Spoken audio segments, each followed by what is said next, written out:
ठीक है, geometry of complex number. तो इसमें हम वो सब कुछ पढ़ेंगे जो हम कोऑर्डिनेट ज्योमेट्री में पढ़ चुके हैं, स्ट्रेट लाइन की इक्वेशन, सर्कल की इक्वेशन, है ना, circular arc, major arc, minor arc, वो सारी डिस्कशन अपने को करनी है। यस यस यस, चलो तो स्टार्ट करें। फाइन, मेरे ख्याल से सब लोग आ चुके हैं, है ना। आई थिंक इतने सारे थम्स अप अपने को चैट में दिख रहे हैं। चलो स्टार्ट करते हैं। ज्योमेट्री ऑफ कॉम्प्लेक्स नंबर, आप हेडिंग डाल लो, अगला जो हेडिंग है और सुपर इंपॉर्टेंट है। आई थिंक अगर आप मैक्सिमम क्वेश्चंस देखोगे ना जेई मेन और एडवांस के, तो मैक्सिमम क्वेश्चन यहीं से बनते हैं, ज्योमेट्री ऑफ कॉम्प्लेक्स नंबर। तो आपको इक्वेशन देख के पहचानना आना चाहिए कि भाई हाँ ये इक्वेशन सर्कल की है, ये इक्वेशन स्ट्रेट लाइन की है, ठीक है, ये इक्वेशन इलिप्स की है, ये इक्वेशन हाइपरबोला की है। तो वो आपको देख के पहचानना आना चाहिए, है ना। तो वही हम सीखने वाले हैं ज्योमेट्री ऑफ कॉम्प्लेक्स नंबर में, जो कि आप अपना अगला जो हेडिंग है उसको डाल लो। एंड सबसे पहले अपना जो डिस्कशन है एकदम बेसिक से स्टार्ट करते हैं, एक बार फिर से रिवाइज कर लेते हैं डिस्टेंस फॉर्मूला। तो डिस्टेंस फॉर्मूला वैसे तो हम पढ़ चुके हैं, है ना। डिस्टेंस फॉर्मूला हमने यही पढ़ा था कि अगर एक कॉम्प्लेक्स नंबर है Z1 और दूसरा कॉम्प्लेक्स नंबर है Z2, तो उन दोनों के बीच में अगर मुझे डिस्टेंस निकालना है, तो ये डिस्टेंस हम कैसे निकाल सकते हैं? How can we find out this distance? How to find out the distance between two complex numbers? तो distance between two complex numbers होता है modulus of Z2 minus Z1, यही तो होता है ना। अब बस मॉड्यूलस निकाल लो। तो ये जो modulus of Z2 minus Z1 है, ये क्या रिप्रेजेंट करेगा? ये ज्योमेट्रिकली ये रिप्रेजेंट करेगा distance between Z1 and Z2, ठीक है। Z2 Z1 बोलो या Z1 Z2 बोलो, बट दोनों के बीच का जो डिस्टेंस है उसी को रिप्रेजेंट करेगा। यस, ये क्लियर है क्या? डिस्टेंस फॉर्मूला सबको पता है कॉम्प्लेक्स नंबर में क्या होता है। जैसे फॉर एग्जांपल मान लो कहीं पे ऐसा लिखा हुआ है, तो ये क्या रिप्रेजेंट करेगा? ये अगर आप इसको ध्यान से देखोगे ना, तो ये लिखा हुआ है मॉड्यूलस ऑफ Z -1 आ जाएगा ना, है ना। तो ये क्या रिप्रेजेंट करेगा ज्योमेट्रिकली ये रिप्रेजेंट करेगा distance between, this is nothing but this is distance between Z and -1। -1 एक कॉम्प्लेक्स नंबर, समझ गए ना। -1 क्या है? एक कॉम्प्लेक्स नंबर है। -1 मतलब -1 प्लस आयोटा 0, तो -1, 0, ठीक है। तो Z और -1 के बीच में जो डिस्टेंस होगा ना, ये रिप्रेजेंट कर रहा है। अगर ऐसा कुछ भी लिखा है तो वो डिस्टेंस है ना। अगर ऐसा कुछ भी, मॉड्यूलस मतलब डिस्टेंस, मॉड्यूलस का मतलब ही होता है डिस्टेंस, ठीक है। तो आप इसको डिस्टेंस समझना। ये क्या रिप्रेजेंट करेगा? अगर आप इसको देखोगे तो ये है Z माइनस कॉमन ले लो, तो माइनस कॉमन ले लोगे तो 2 - 3 आयोटा आ जाएगा ना, ऐसा आ जाएगा। और इसका मॉड्यूलस है, तो ये क्या रिप्रेजेंट करेगा? ये रिप्रेजेंट करेगा distance between, this will represent distance between Z and दूसरा जो कॉम्प्लेक्स नंबर होगा वो कौन सा होगा? दूसरा कॉम्प्लेक्स नंबर होगा 2 - 3 आयोटा। तो इन दोनों के बीच का डिस्टेंस, समझ गए ना। मतलब बेसिकली ये सब डिस्टेंस को रिप्रेजेंट करे। ये भी डिस्टेंस है, ये भी डिस्टेंस है। ये किसके बीच में डिस्टेंस है? So this is distance between Z and this is distance between Z and iota, ठीक है। Z और आयोटा के बीच, आयोटा मतलब 0,1। आयोटा को अगर आप आर्गन प्लेन पे प्लॉट करोगे तो कहां पे आएगा? वो 0,1 आएगा ना, दैट इज आयोटा। तो 0,1 और x, y दोनों के बीच का डिस्टेंस, समझिए। सिमिलरली ये, तो this is nothing but this is distance between Z and 2। 2 भी तो एक कॉम्प्लेक्स नंबर है। 2 मतलब 2,0, तो 2,0 एक पॉइंट है और Z क्या है? x, y, तो दोनों के बीच का डिस्टेंस, समझ गए ना। तो ये सब डिस्टेंसेस है, ये सब के सब डिस्टेंसेस है। अच्छा, सेक्शन फॉर्मूला, तो सेक्शन फॉर्मूला भी वैसा ही होता है जैसा आप कोऑर्डिनेट ज्योमेट्री में पढ़ते हो।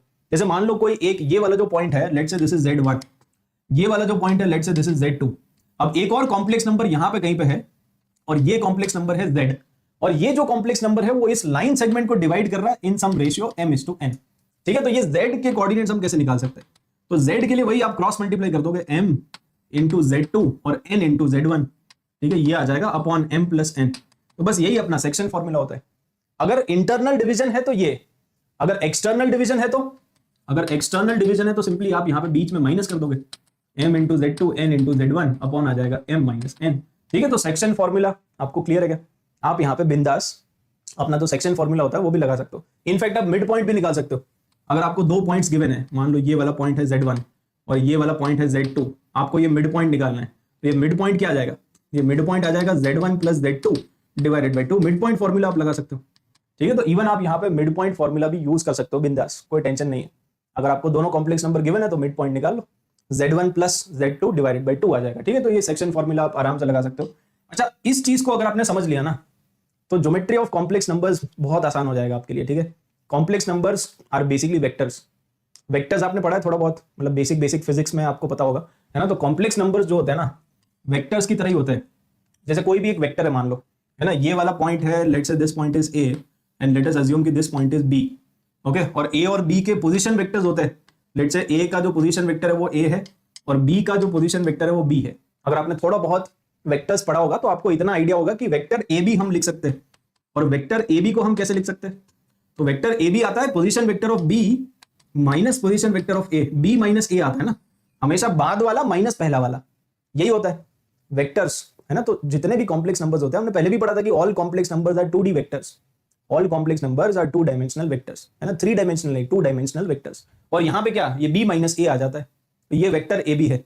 सिमिलरली आप कॉम्प्लेक्स नंबर्स में भी कर सकते हो। सिमिलरली मान लो एक बेसिकली इस तरह का एक वेक्टर है, ये वाला जो पॉइंट है let's say this is Z1, है ना, ये पॉइंट है A और A को रिप्रेजेंट कर रहा है Z1, और ये पॉइंट है B को रिप्रेजेंट कर रहा है Z2। मतलब बेसिकली आपको कॉम्प्लेक्स नंबर्स गिवन होंगे ना, लाइक फॉर एग्जांपल मान लो ये वाला कॉम्प्लेक्स नंबर आपको गिवन है 2 प्लस आयोटा, तो ये Z क्या हो, ये 2,1 हो गया। और अगर वो वाला कॉम्प्लेक्स नंबर आपको गिवन है 3 प्लस 4 आयोटा, तो वो हो गया 3,4। ठीक है, 3,4 आ गया, 2,1 आ गया। आप दोनों को ज्वाइन कर लो, एक वेक्टर आ जाएगा। और वो वेक्टर कैसे निकालेंगे, ये जो वेक्टर ए बी है उसको निकालने के लिए आप सिंपल वही करोगे फिर से, है ना, Z2 माइनस Z1, तो Z2 माइनस Z1 आ जाएगा हमेशा। तो हमेशा यही होता है, बाद वाला माइनस पहले वाला। ओके, तो बाद वाला कौन सा है, बाद वाला है Z2 और फिर पहले वाला कौन सा है, Z1। ठीक है, तो हमेशा यही होता है B माइनस ए, यहां पे भी आप देख लो B माइनस ए, तो बाद वाला माइनस पहले वाला।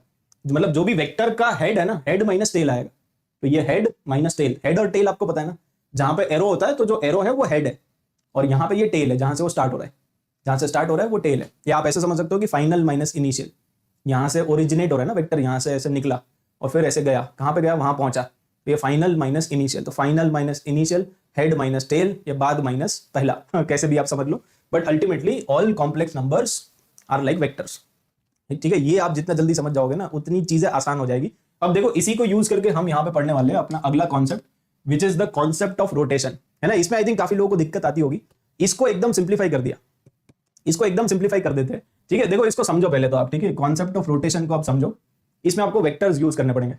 मतलब बेसिकली इसमें कॉन्सेप्ट इतना ही है कि एक वेक्टर है, इस वेक्टर को हमने रोटेट कर दिया, एक दूसरा वेक्टर आ गया, और ये वेक्टर जो है उसका लेंथ भी चेंज हो रहा है। तो हम केवल रोटेट नहीं कर रहे, हम रोटेट तो कर ही रहे, उसके साथ साथ उसका जो मैग्नीट्यूड है उसको भी इंक्रीज कर रहे। तो ब्लू वाला जो वेक्टर वो छोटा है और रेड वाला जो वेक्टर वो थोड़ा बड़ा है। ठीक है, तो बेसिकली हम यहाँ पे रोटेशन तो कर ही रहे, साथ साथ उसका जो मैग्नीट्यूड है, उसका जो लेंथ है, वो भी हम इंक्रीज कर रहे हैं। अच्छा, एक चीज और आप यहाँ पे बता दो, अगर ये वेक्टर है, ठीक है, अगर ये वेक्टर है, तो आपने ये भी पढ़ा था ना कि हम इस वेक्टर का मैग्नीट्यूड निकाल सकते हैं, और जो मैग्नीट्यूड होता है वही होता है लेंथ ऑफ द एरो, है ना। जो मैग्नीट्यूड होता है वही इस एरो का लेंथ होता है। मतलब बेसिकली मान लो एक वेक्टर है जिसका वेक्टर का मैग्नीट्यूड होता है, डायरेक्शन होता है, तो डायरेक्शन तो ये वाला है ना, दिस इज द डायरेक्शन, और इसका जो मैग्नीट्यूड होगा, लेट अस अज्यूम कि एक एबी वेक्टर है जिसका मैग्नीट्यूड है 5, तो 5 का क्या मतलब वो जो एरो है उसका लेंथ होगा 5 यूनिट्स। तो सिमिलरली यहाँ पे जो मैग्नीट्यूड है ये कैसे निकालेंगे, ये लेंथ ऑफ द एरो कैसे निकालेंगे, तो लेंथ ऑफ द एरो होता है Z2 माइनस Z1, यही तो होगा इसका मैग्नीट्यूड, इसका मॉड्यूलस। ठीक है, अपने को पता है कि दो कॉम्प्लेक्स नंबर के बीच में डिस्टेंस कैसे निकालते हैं, तो दो कॉम्प्लेक्स नंबर के बीच में डिस्टेंस कैसे निकालते हैं, Z2 माइनस Z1 का मॉड्यूलस। मतलब बेसिकली आप यहां पे बोल सकते हो मैग्नीट्यूड ऑफ वेक्टर या फिर मॉड्यूलस ऑफ कॉम्प्लेक्स नंबर, इन दोनों से अपना काम चल जाएगा ना, है ना। यहां पे अगर आप देखोगे वेक्टर्स में तो बेसिकली उसका मैग्नीट्यूड होता है, और कॉम्प्लेक्स नंबर में देखोगे तो उसका मॉड्यूलस होता है, बट अल्टीमेटली दोनों एक ही चीज है, समझ गए ना। Modulus is same as magnitude, है ना, दोनों को आप सेम ही समझो। तो बेसिकली ये जो लेंथ ऑफ द एरो है ना, that is nothing but that is Z2 minus Z1, उस तरह से आप इसको इमेजिन कर सकते हो। तो एक काम करते हैं, यहाँ पे थोड़ा सा इसको फिक्स कर देते हैं। तो बेसिकली ये जो ब्लू वाला वेक्टर है ना, अज्यूम कर लेते हैं कि ये वाला जो पॉइंट है ये Z0 है, अज्यूम कर लेते हैं कि ये वाला जो पॉइंट है ये Z1 है, और अज्यूम कर लेते हैं कि ये वाला जो पॉइंट है वो Z2 है। मतलब बेसिकली आपके पास एक वेक्टर था, उसको आपने रोटेट किया, और रोटेट करने के बाद उसकी जो लेंथ है वो भी थोड़ी सी आपने इंक्रीज कर दी। तो ये तीनों पॉइंट्स आपको गिवन है, ये Z0, Z1 और Z2, ये तीनों के तीनों पॉइंट्स आपको गिवन है। ठीक है, अब एक काम करते हैं, यहां पे एक सबसे पहले तो आप हॉरिजॉन्टल लाइन कंस्ट्रक्ट कर लो Z0 से एक हॉरिजॉन्टल लाइन, इसको ध्यान से समझना, ये काफी इंटरेस्टिंग है। और एक बार आपको कॉन्सेप्ट समझ में आ गया ना, तो मतलब एकदम 100%, 100 to 110% आप इसमें कॉन्फिडेंट हो सकते हो। ठीक है, तो इसको एक हॉरिजॉन्टल लाइन बना दिया। अगर एक हॉरिजॉन्टल लाइन बना दिया, अब आप अज्यूम करो कि ये वाला जो एंगल है ये है θ1, ठीक है, और ये वाला जो एंगल है ये है θ2, ठीक है, ये θ2 है, और इन दोनों के बीच में जो एंगल है वो है θ। ठीक है, तो तीनों के तीनों जो एंगल्स है उसको भी हमने मार्क कर दिया। अब अगर आप देखोगे ये वाला जो वेक्टर है इसको हम बोलते हैं इनिशियल वेक्टर, इसको हम क्या बोलते हैं, ये जो स्टार्टिंग वाला वेक्टर है इसको हम बोलेंगे इनिशियल वेक्टर, और ये है हमारा फाइनल वेक्टर। ठीक है, इनिशियल वेक्टर और फाइनल वेक्टर, आपने बेसिकली इनिशियल वेक्टर को घुमा दिया और फाइनली आप वहां पे चले गए, तो एक इनिशियल एक फाइनल है ना। तो ये स्टार्टिंग वाला है, ये बाद वाला है, ये आप ध्यान रखो, एक इनिशियल एक फाइनल। अब इनिशियल वेक्टर जो है उसको आप कैसे रिप्रेजेंट करोगे, इनिशियल वेक्टर ये है ना, तो Z1 माइनस Z0, अभी हमने पढ़ा था ना, बाद वाला माइनस पहले वाला, ये बेसिकली हेड माइनस टेल है ना। तो हेड क्या है Z1 माइनस Z0, तो ये जो ब्लू वाला वेक्टर है उसको हम ऐसे लिख सकते हैं ना, z1 माइनस जेड नॉट, और उसका मैग्नीट्यूड क्या आएगा, ये वेक्टर। तो अगर आपको कोई भी एक कॉम्प्लेक्स नंबर लिखना है या कोई भी एक वेक्टर लिखना है, तो देखो वेक्टर में दो चीजें होती है, एक मैग्नीट्यूड एक डायरेक्शन, और कॉम्प्लेक्स नंबर में भी दो ही चीजें होती है, एक मॉड्यूलस एक आर्ग्यूमेंट। तो आपको मतलब सेम सेम फील आ रही है, एक मैग्नीट्यूड एक डायरेक्शन वेक्टर में होता है, कॉम्प्लेक्स नंबर में क्या होता है, एक मॉड्यूलस होता है और एक आर्ग्यूमेंट होता है। तो यहां पे भी आप इसको कॉम्प्लेक्स नंबर की तरह ट्रीट करोगे तो इसका मॉड्यूलस कितना आ जाएगा, तो आप यहां पे तो लिख लो modulus of z1 minus z naught, तो ये लेंथ आ गई, ये लेंथ ऑफ द एरो आ गया ना, लेंथ ऑफ द एरो वही तो होता है वेक्टर का मैग्नीट्यूड, तो ये length of the arrow that is nothing but magnitude of that blue वाला वेक्टर। और अब वो एंगल कितना बना रहा है, ये जो ब्लू वाला वेक्टर है वो θ1 एंगल बना रहा है ना, तो e की पावर आयोटा θ1 आ जाएगा। अगर आप इसको ध्यान से देखोगे तो ये वही लिखा हुआ है r इंटू ई की पावर आयोटा θ1। तो r क्या है, r is basically that length of that vector, that is basically modulus. तो मॉड्यूलस और ये θ1 क्या है, आर्गुमेंट।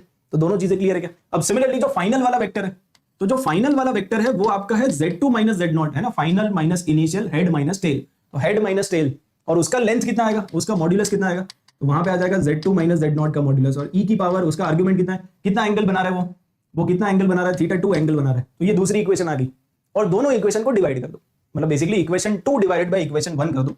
तो जैसे ही आप इक्वेशन 2 और 1 को डिवाइड करोगे, है ना, ये इक्वेशन 2 और ये इक्वेशन 1, यहां पे आ जाएगा इक्वेशन 2 डिवाइडेड बाय इक्वेशन 1, ठीक है। इक्वेशन 2 और 1 को डिवाइड करना है, तो इक्वेशन 2 में है e की पावर आयोटा θ2 और नीचे है e की पावर आयोटा θ1। तो बेसिकली इन दोनों को क्लब कर लो, तो अगर इन दोनों को क्लब कर लेंगे तो क्या आ जाएगा, इन दोनों को क्लब कर लोगे तो आपके पास आ जाएगा e की पावर आयोटा और θ2 माइनस θ1, और θ2 माइनस θ1 कितना है, डायग्राम से देखो, θ2 माइनस θ1 तो वो तो थीटा है, तो उसको आप सिंपली यहां पे सब्स्टिट्यूट कर सकते हो थीटा। तो z2 minus z not upon z1 minus z not, ये आ जाएगा magnitude z2 minus z not upon z1 minus z not और e की पावर आयोटा थीटा। तो बस यही आपका बेसिकली एक फॉर्मूला बन गया जिसको हम बोलते हैं कॉन्सेप्ट ऑफ रोटेशन। मतलब ये फाइनल वेक्टर, ये इनिशियल वेक्टर, इसको आप याद ऐसे रखो। देखो याद करने का तरीका क्या है, ये फाइनल वेक्टर है, अब याद ऐसे रखोगे, फाइनल डिवाइडेड बाय इनिशियल, ये क्या है, ये फाइनल और इनिशियल वेक्टर्स है, ठीक है, final divided by initial vector. फिर यहां पे आएगा मैग्नीट्यूड ऑफ फाइनल और यहां पे आएगा मैग्नीट्यूड ऑफ इनिशियल। अब कभी कभी ऐसा भी होता है कि फाइनल वेक्टर और इनिशियल वेक्टर का मैग्नीट्यूड सेम है, मतलब आपने केवल रोटेशन किया है, मतलब ये वेक्टर था और इसको रोटेट कर दिया, बस आपने मैग्नीट्यूड चेंज नहीं किया, तो उस केस में ये दोनों कैंसिल हो जाएंगे। भाई अल्टीमेटली ये वेक्टर है, उसको आपने केवल रोटेट किया, अगर केवल रोटेट करोगे तो इसका लेंथ आपने चेंज नहीं किया ना, अगर लेंथ चेंज नहीं किया तो ये दोनों कैंसिल हो जाएंगे, दोनों लेंथ सेम है, length of the final vector, length of the initial vector same है, तो वो कैंसिल हो जाएगा। और यहां पे आता है e की पावर आयोटा थीटा, और ये जो थीटा है ना वो आपको हमेशा लेना होता है एंटी क्लॉकवाइज में, अगर एंटी क्लॉकवाइज है तो ही वो पॉजिटिव आएगा, अगर क्लॉकवाइज में अगर आप ले लोगे ना तो फिर आपको नेगेटिव लेना पड़ेगा। तो ये कन्वेंशन भी आप ध्यान रखना, ये जो थीटा है यहाँ पे अगर आप ध्यान से देखोगे तो हमने थीटा लिया है एंटी क्लॉकवाइज डायरेक्शन में, ये कौन सा डायरेक्शन है, एंटी क्लॉकवाइज डायरेक्शन है, तो हमने सिंस यहाँ पे एंटी क्लॉकवाइज लिया है इसीलिए पॉजिटिव आ रहा है, अगर आप क्लॉकवाइज ले लोगे तो नेगेटिव लेना पड़ेगा। तो थीटा का वैल्यू आपको वो देख के सब्स्टिट्यूट करना है, अगर एंटी क्लॉकवाइज है तो पॉजिटिव, अगर क्लॉकवाइज है तो नेगेटिव, है ना। तो बेसिकली ये आपका कॉन्सेप्ट बन जाएगा, दिस इज द कॉन्सेप्ट, यही रोटेशन का यही कॉन्सेप्ट है, ठीक है। तो ये आपको समझ में आ गया, यस ये एकदम मतलब क्रिस्टल क्लियर है। इसका एप्लीकेशन भी अभी हम देखेंगे, है ना, कि इसको अप्लाई कैसे करते हैं क्वेश्चंस में, बट यहां तक तो आपको क्लियर है, ठीक है। और इसको थोड़ा डिटेल में समझते हैं। अच्छा, इसको डिटेल में समझने से पहले कुछ स्पेशल केसेस है, और ये जो स्पेशल केसेस है ना इसी पे ज्यादा क्वेश्चन आते हैं, तो ये काफी इंपॉर्टेंट है, इसको ध्यान से समझना। ये जो स्पेशल केसेस है ना, क्योंकि कॉन्सेप्ट ऑफ रोटेशन बहुत ही कॉम्प्लेक्स सा कॉन्सेप्ट है, ठीक है, तो उस पर क्वेश्चन बहुत कम बनते हैं, बट हाँ मैक्सिमम क्वेश्चन आपके बनेंगे स्पेशल केसेस पे। अब स्पेशल केसेस क्या है, स्पेशल केसेस ये है कि अगर आपके पास मान लो कोई भी एक कॉम्प्लेक्स नंबर है, कोई भी एक जनरल सा कॉम्प्लेक्स नंबर आप ले लो, तो जनरल सा कॉम्प्लेक्स नंबर में यूलर फॉर्म में अज्यूम कर रहा हूं, ठीक है। एक तरीका तो हो सकता है कि भाई मैं कॉम्प्लेक्स नंबर को अज्यूम कर लूं x plus i Y, but x plus i Y लेने का मन नहीं है, हमारा मन है यूलर फॉर्म में लेने का, तो हमने यूलर फॉर्म में एक कॉम्प्लेक्स नंबर को अज्यूम कर लिया। एक जनरल कोई भी एक कॉम्प्लेक्स नंबर है जो कि कहीं पे भी हो सकता है सर्कल के ऊपर, ठीक है। सर्कल ऑफ रेडियस r होगा ना, ये जो रेडियस होगा वो r होगा, क्योंकि उसका जो मैग्नीट्यूड है वो r है, और मैग्नीट्यूड क्या रिप्रेजेंट करता है, डिस्टेंस फ्रॉम ओरिजिन। तो वो जो कॉम्प्लेक्स नंबर z है उसका डिस्टेंस फ्रॉम ओरिजिन कितना है, उसका डिस्टेंस फ्रॉम ओरिजिन है r, और वो एंगल कितना बना रहा है, वो एंगल बना रहा है थीटा। इसका तो यही मतलब हुआ ना, है ना, इसका सिंपल यही मतलब हुआ है कि ये एंगल थीटा है और डिस्टेंस कितना है r फ्रॉम ओरिजिन। तो ये एक जनरल सा मैंने z ले लिया which is a general complex number. अब इस कॉम्प्लेक्स नंबर को अगर आप मल्टीप्लाई करोगे -1 से, तो देखो माइनस ये जितने भी है ना, अगर आप -1 से मल्टीप्लाई करोगे तो बेसिकली ये जो कॉम्प्लेक्स नंबर है वो रोटेट हो जाएगा by an angle of 180 degree. इसमें रोटेट हो जाएगा बाय 90 डिग्री, इसमें रोटेट हो जाएगा बाय -90 डिग्री, उसमें रोटेट होगा बाय 120 डिग्री और उसमें रोटेट हो जाएगा बाय -120 डिग्री। अब ऐसा क्यों होता है? सबसे पहले तो आप ये समझो कि ये जितने भी कॉम्प्लेक्स नंबर्स आपको दिख रहे हैं ना, जिससे हम मल्टीप्लाई कर रहे हैं, उन सब का मैग्नीट्यूड 1 है। देखो -1 का मैग्नीट्यूड क्या होता है? -1 मतलब -1 प्लस आयोटा 0, तो उसका मैग्नीट्यूड, उसका मॉड्यूलस कितना आएगा? उसका मॉड्यूलस आएगा 1। फिर आयोटा, आयोटा का मतलब 0 + 1 आयोटा, तो उसका भी मॉड्यूलस कितना आएगा? 1। तो सबका मॉड्यूलस 1 आएगा। इवन ओमेगा, ओमेगा का जो मॉड्यूलस होता है वो कितना होता है? वो तो पहले भी हमने देखा था कि भाई modulus of omega will be 1, modulus of omega square वो भी 1 होता है। ये सब यूनिट रेडियस के सर्कल पे लाई करते हैं, ठीक है। तो बेसिकली मतलब इन सबका मैग्नीट्यूड 1 है।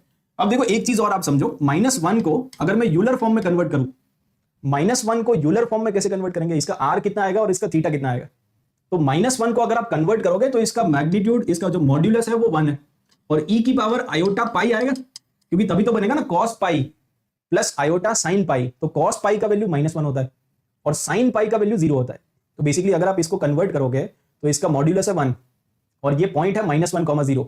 -1,0 मतलब यहां पे लाई कर रहा होगा, अरे चमका, यहां पे लाई कर रहा होगा, तो उसका आर्ग्यूमेंट कितना आएगा? पाई। समझ गया ना? आर्ग्यूमेंट विल बी पाई। ऊपर से मेजर करेंगे, नीचे से नहीं करेंगे। -पाई नहीं आएगा, पाई आएगा। समझ गया? तो 1 को हम ऐसे लिख सकते हैं, ये सॉरी -1 को हम ऐसे लिख सकते हैं। आयोटा को हम कैसे लिख सकते हैं? आयोटा को अगर यूलर फॉर्म में कन्वर्ट करोगे तो इसका भी मॉड्यूलस तो 1 ही आएगा, बट आयोटा के साथ π/2 आ जाएगा। सिमिलरली माइनस आयोटा को कन्वर्ट करोगे तो ये भी आएगा 1, लेकिन e की पावर -π/2 आ जाएगा। सिमिलरली ओमेगा क्या होता है? ओमेगा का वैल्यू हमने याद किया था, अगर आपको याद हो तो वो होता है e की पावर आयोटा 2π/n होता है ना, और n का वैल्यू 3 है क्योंकि क्यूब रूट ऑफ यूनिटी है। तो e की पावर आयोटा 2π/3 याद आया, और माइनस ओमेगा क्या हो जाएगा? वो हो जाएगा e की पावर आयोटा -2π/3। ठीक है, तो ये सारे कॉम्प्लेक्स नंबर्स है। अब आप ऐसे इमेजिन करो कि आपके पास जो कॉम्प्लेक्स नंबर है वो ये है, जनरल वाला कॉम्प्लेक्स नंबर। ठीक है, ये जनरल कॉम्प्लेक्स नंबर है। तो जनरल कॉम्प्लेक्स नंबर को अगर आप -1 से मल्टीप्लाई करोगे, अब दोनों को मल्टीप्लाई करो, देखो मल्टीप्लाई करोगे तो let me multiply -1 and z, इन दोनों को मल्टीप्लाई कर दिया। ठीक है, इन दोनों को मल्टीप्लाई कर दिया। अगर इन दोनों को मल्टीप्लाई कर दिया तो ये पहला वाला कॉम्प्लेक्स नंबर है 1 × e की पावर आयोटा पाई, और दूसरा वाला कॉम्प्लेक्स नंबर है r × e की पावर आयोटा थीटा। तो जब मल्टीप्लाई करोगे तो आ जाएगा r × e की power iota theta plus pi. तो बेसिकली जो एंगल आ गया वो आ गया थीटा प्लस पाई। तो अब ये कॉम्प्लेक्स नंबर कहां पे पाया जाएगा? स्टार्टिंग में उसका एंगल था थीटा, अब एंगल बन जाएगा थीटा प्लस पाई, मतलब वो 180 से रोटेट हो जाएगा ना वेक्टर, अब वो यहां पे पाया जाएगा। तो ये वाला जो कॉम्प्लेक्स नंबर है ना, ये होगा -z। This complex number is -z। समझ गया? 180 से रोटेट हो जाएगा, क्योंकि नाउ दिस एंगल यहां से अगर आप मेजर करोगे तो ये जो एंगल है ये आपका बनना चाहिए पाई प्लस थीटा। अरे चमका होगा, इनिशियली उसका एंगल था थीटा, इनिशियली उसका एंगल थीटा था ना, जैसे ही आपने मल्टीप्लाई किया तो पाई प्लस हो गया, तो पाई प्लस हो गया, और मैग्नीट्यूड अभी भी सेम है। देखो मैग्नीट्यूड चेंज हुआ क्या? पहले भी r था, इनिशियली कितना था r, अभी भी कितना है r। तो मतलब बेसिकली इसका लेंथ चेंज नहीं हो रहा है, केवल एंगल चेंज हो रहा है, तो रोटेट हो जाएगा। ठीक है, तो आप तो डायरेक्टली याद रखो, इससे मल्टीप्लाई करोगे तो 180 से रोटेट होता है एंटी क्लॉकवाइज, इसमें 90 डिग्री, इसमें -90 डिग्री, इसमें 120 डिग्री, और इसमें -120 डिग्री। ये डायरेक्टली आप याद कर सकते हो, क्योंकि इसमें आयोटा π/2 आ रहा है ना। तो अगर आप आयोटा से मल्टीप्लाई करोगे तो क्या होगा? अगर मान लो आयोटा मल्टीप्लाइड बाई कोई भी एक कॉम्प्लेक्स नंबर z, तो आयोटा होता है 1 × e की पावर आयोटा π/2, ये यूलर फॉर्म में, और इसको यूलर फॉर्म में e की पावर आयोटा थीटा। तो बेसिकली आ जाएगा r × e की पावर आयोटा π/2 प्लस थीटा। तो एंगल अब आपका π/2 प्लस हो गया ना, तो बेसिकली अगर z आपका यहां पे है तो आयोटा z यहां पे आएगा, है ना, वो π/2 से रोटेट हो जाएगा। ये आपका जो एंगल होगा ना, that angle will be 90 degree, this angle will be 90 degree, 90 degree से रोटेट हो जाएगा। तो यहां पे आएगा आयोटा z। ठीक है, यहां पे आएगा iota z। Minus iota z कहां पे आएगा? तो वो ऑपोजिट डायरेक्शन में क्लॉकवाइज -90 है, मतलब 90 डिग्री क्लॉकवाइज रोटेट हो जाएगा। तो यहां पे आएगा, ये वाला जो पॉइंट है ये है माइनस आयोटा z, है ना। ये रोटेशन है 90 डिग्री का, लेकिन क्लॉकवाइज में।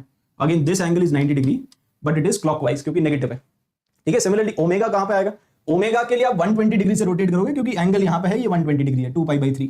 ओके, तो ओमेगा के लिए ओमेगा यहां पे कहीं पे आएगा, मतलब omega into z। Okay, omega into z, और ये एंगल कितना होगा? तो ये एंगल आपका होगा 2π/3, 120 डिग्री। तो दिस एंगल इज 120 डिग्री। समझ गया ना? मतलब बेसिकली इन सब से आप मल्टीप्लाई करोगे ना, तो आपका जो वेक्टर है वो रोटेट होता रहेगा। तो ये काफी इंपॉर्टेंट है, स्पेशली इसमें इंपॉर्टेंट ये है आयोटा वाला, ये क्योंकि ये ना बहुत बार पूछा गया है ना। आयोटा से अगर आप मल्टीप्लाई कर दोगे तो बेसिकली 90 डिग्री से रोटेट हो जाएगा ना, और 90 डिग्री से रोटेट हो जाएगा तो राइट एंगल ट्राइंगल बन जाता है। तो इसके क्वेश्चन मैक्सिमम बनते हैं, है ना। जैसे एक आधा क्वेश्चन भी आई थिंक हम करते हैं, ये 2021 का क्वेश्चन, इसको आप ट्राई करो। यहाँ पे आपको 3 पॉइंट्स गिवन है। तो पहला पॉइंट है ए, और जो ए वाला पॉइंट है वो है z, तो ये है z, और दूसरा पॉइंट है आयोटा z। अब आपने कॉन्सेप्ट क्या पढ़ा कि अगर किसी भी कॉम्प्लेक्स नंबर को आयोटा से मल्टीप्लाई कर दोगे तो वो 90 डिग्री एंटी क्लॉकवाइज रोटेट हो जाएगा। ठीक है, तो 90 डिग्री एंटी क्लॉकवाइज रोटेट कर दो बस इसको। तो ये जो वेक्टर है ये basically 90 degree anti clockwise direction में रोटेट हो जाएगा, यहां पे कहीं पे आएगा आयोटा जेड। तो ये राइट एंगल ट्राइंगल है, और अगर राइट एंगल ट्राइंगल है तो कैसे निकालते हैं एरिया? आपसे पूछा एरिया ऑफ द ट्राइंगल, तो एरिया ऑफ द ट्राइंगल कितना आ जाएगा? एरिया ऑफ द ट्राइंगल होता है half into base into height. तो ये लेंथ कितनी होगी? ये लेंथ होगी इसका मॉड्यूलस। भाई लेंथ कैसे निकालते? लेंथ मतलब मॉड्यूलस, डिस्टेंस फ्रॉम ओरिजिन। ठीक है, तो लेंथ होगी मॉड्यूलस ऑफ जेड, और ये वाली लेंथ कितनी होगी? तो ये वाली जो लेंथ होगी वो होगी मॉड्यूलस ऑफ आयोटा जेड। तो बस ये आ जाएगा half into modulus of Z, और यहाँ पे प्रॉपर्टी लगा दो modulus of Z1 into modulus of Z2। अब आयोटा का मॉड्यूलस 1 होता है, तो फाइनली आपका आंसर क्या आ गया? ये आ गया। ठीक है, आयोटा का मॉड्यूलस होता है 1, क्योंकि आयोटा इज 0 + 1 आयोटा।